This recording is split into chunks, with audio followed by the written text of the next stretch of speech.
অনেকদিন পর বৃষ্টি হইল, ভালো লাগতেছে। অনেক গরম বাহারানে, এখন একটু ঠান্ডা লাগতেছে, আস্তে আস্তে ঠান্ডা পড়বে। 3 দিন বৃষ্টি থাকবে অনুমান, নিউজ নিউজ বলতেছে। আজকে খিচুড়ি রান্না করতেছে সোহেল ভাই।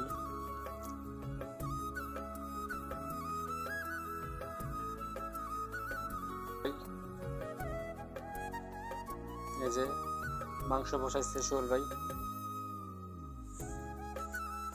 আজকে খিচুড়ি খাবো আমরা সবাই।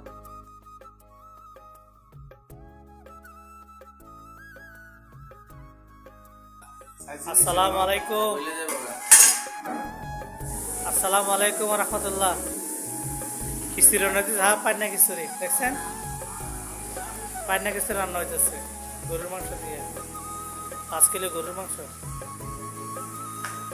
হাফ কিলো ডাউল, 1 কিলো চাউল,